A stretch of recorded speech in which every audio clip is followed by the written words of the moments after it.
We have a significant update to tell you about tonight about our ongoing investigation into alleged sexual harassment in the RCMP. At least 24 former and current Mounties have now come forward and could be part of a class action lawsuit. What's remarkable is how the officers are connecting and how they're speaking out. Natalie Clancy broke this story for us last month, and she's got the latest for us tonight. Natalie. Well, Peter, 25 women and counting are now joining forces to sue the RCMP for what they call years of mistreatment. And it all started with Catherine Galliford and a Facebook group. These are all the people that are involved on the Facebook site. Almost immediately after Krista Carlet watched Catherine Galliford reveal years of alleged sexual harassment to the CBC, Carlet decided to tell her own story and reach out to fellow Mounties online. Another Mountie started a Facebook group open only to officers with harassment complaints against the RCMP. It's almost like a group therapy with other women that experience harassment through the RCMP and that are taking a stand against it.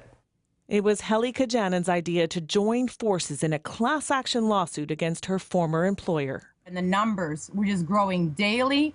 People wanted in, people I've never heard of. I had emails and support and people wanting in on this. Every day I would get between 3 and 10 emails since this has started.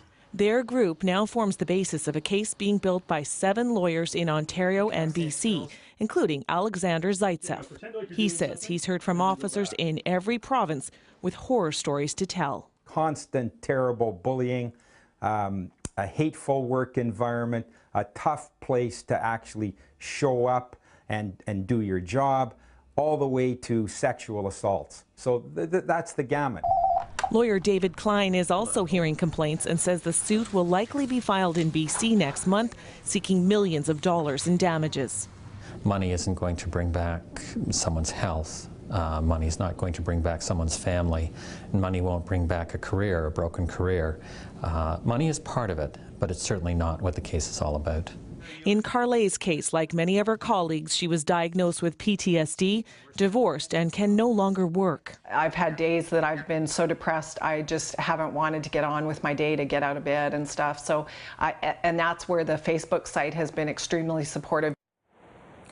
Now, lawyers say even after they file the class action and a judge agrees to certify it, more Mounties could join the case. Natalie, how big could this lawsuit become?